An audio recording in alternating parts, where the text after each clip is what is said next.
Halo guys, kembali lagi bersama gue Fadil dari Suka IT. Menjelang akhir tahun, udah saatnya nih berburu komponen PC baru buat upgrade. Mungkin selama 2023 ini gue udah cukup banyak membahas hardware-hardware baru, khususnya GPU. Yang kayaknya sih gue udah cover nih, baik itu RX 7000 series dan juga RTX 4000 series. Tapi mungkin aja harga hardware-hardware baru ini nih kurang pas buat kantong kalian. Belum lagi di segmen menengahnya nih agak mengecewakan ya dari sisi performa dan harga. Untuk itu bagaimana kalau gue bilang ada GPU last gen yang harganya nih udah turun berkali-kali lipat tapi masih worth it untuk dibeli dari sisi performa. Yap, ini dia RTX 3070 dari Furrion yang hanya dibanderol 5 jutaan aja. Yang tentunya kalian dapat brand new dan bergaransi nih.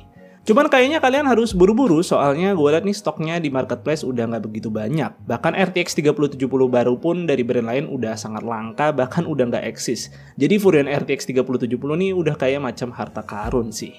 Tapi mungkin di sini kalian masih ragu-ragu untuk CO barangnya sebab masih penasaran nih, ini sebenarnya barangnya worth it nggak sih mentang-mentang sebuah RTX 3070 gitu. Oke nih, secara brand sih udah nggak perlu gue jelasin lagi lah, sebab udah beberapa kali gue bahas siapa itu Furrion dan gue rasa sih udah banyak orang juga yang familiar sama brand lokal satu ini. Oke nih, untuk Furrion RTX 3070-nya sendiri sih punya packaging yang umum, hanya ada kartu garansi, kabel extension, dan GPU-nya itu sendiri.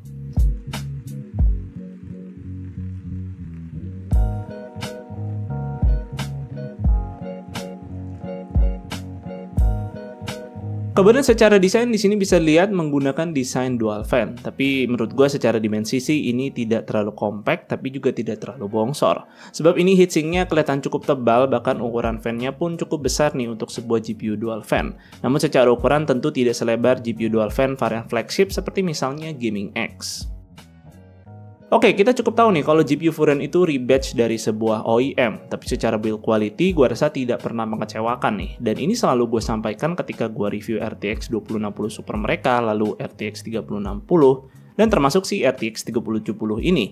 Nggak ada parto yang terasa kopong dan ringkih, pokoknya build-nya solid dan backplate-nya itu betulan berbahan metal nih. Namun di sini RTX 3070-nya agak unik karena kali ini sepertinya Furrion menggunakan OEM dari brand Manley. Kenapa gue bisa yakin ini? Well, secara desain ini udah kayak anak kembar aja cuy. Persis banget nih, kayak Manley RTX 3070 di tiap sudutnya. Lalu satu hal yang membuat gue sangat yakin adalah di sini ada stiker dari Manley yang tertempel di backplate GPU ini. Dengan begitu, asal-usul GPU ini sih cukup jelas dan tidak ada nih tanda-tanda refurbished di sini. Adapun hal yang tidak kalah unik juga nih, yaitu adalah colokan power pin dari RTX 3070 ini menggunakan power 12 pin. Kalau dilihat sih lebih teliti, ini bukan colokan 12 VHPWR kayak GPU RTX 4090. Jadi di sini sih nggak akan bisa kalian colok pakai power supply ATX 3.0. Dan kabel converter bawaan box ini nih wajib banget dipakai supaya colokan power supply yang kalian pakai itu bisa support di GPU ini.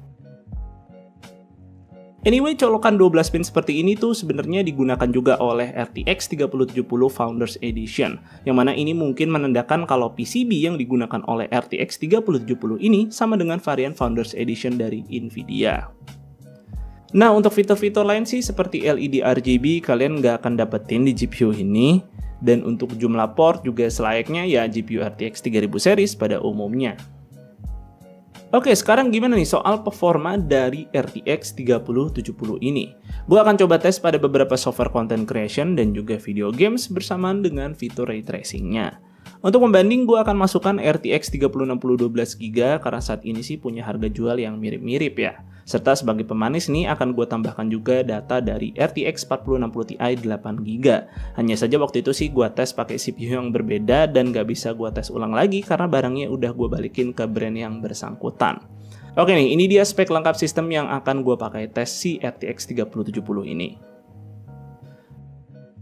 Pada tes Blender Classroom, terlihat RTX 3070 bersaing cukup baik dengan GPU baru seperti RTX 4060 Ti yang harganya tentu jauh lebih mahal. Dan jika dibandingkan sih dengan RTX 3060 12GB tentu udah hampir 2 kali lipat nih gap performanya.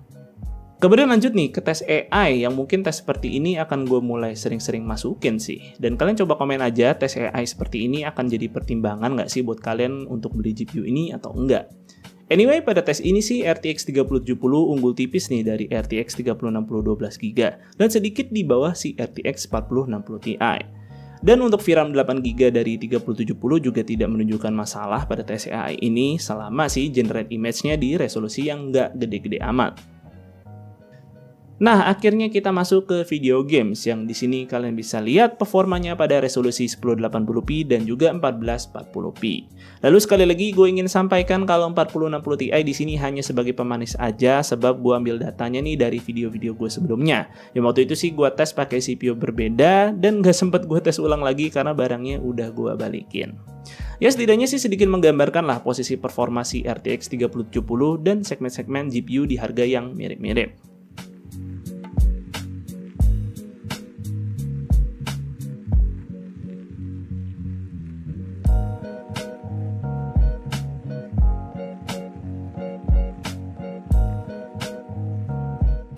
Kemudian di sini terakhir ingin gue sampaikan soal suhu dan clock speed dari GPU ini yang kalian bisa lihat nih sebagai berikut.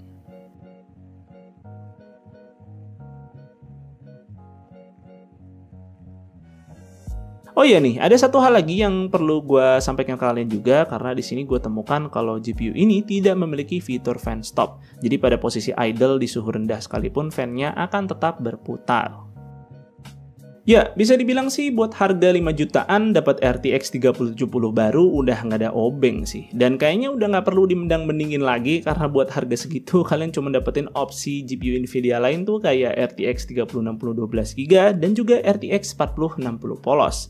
Yang tentu secara performa udah pasti jauh di bawah. Pembanding setaranya sih paling cuman si RX 6700 XT aja yang tentu secara performa dan harga memang mirip-mirip. Hanya aja tentu kalian nggak dapetin support software CUDA dan juga RT performance yang lebih oke dari 3070. Tapi ya tidak bisa dipungkiri sih GPU RTX 3070 ini memanglah teknologi last gen yang secara efisiensi tentu sudah tertinggal dari GPU RTX 4000 series. Dan secara fitur seperti DLSS 3 juga tidak support. Tapi gua rasa sih ini tidak terlalu menjadi sebuah deal breaker. Sebab gue rasa sih fitur seperti ini belum menjadi hal yang terlalu krusial banget untuk memilih GPU di beberapa tahun ke depan. Nah, kemudian untuk garansi, sayangnya GPU ini hanya diberi 1 tahun saja. Tapi ini bisa gue bilang sih cukup fair, sebab dari Nvidia sendiri sih sudah tidak lagi nih memproduksi chip RTX 3070 baru. So, rasanya wajar jika Furrion hanya bisa menjamin 1 tahun saja. Dan karena hal tersebut juga, udah sangat susah nih mencari sebuah RTX 3070 baru, sehingga keberadaan Furrion RTX 3070 ini udah kayak harta karun banget sih. Apalagi harganya cuma 5 jutaan aja, jadi kurang gacor, apalagi coba. So, gua rasa sih kalian sikat aja mumpung stoknya belum punah. Dan mungkin segitu aja sih untuk videonya kali ini, semoga video ini bermanfaat buat kalian. Jika kalian berkenan, like dan share video ini, dan jangan lupa subscribe channel Suka IT jika kalian gak mau ketinggalan kontennya. Dan jangan lupa juga follow Suka IT di Instagram dengan nama @suka_it. Gue Fadil dari Suka IT pamit undur diri, see you on the next video.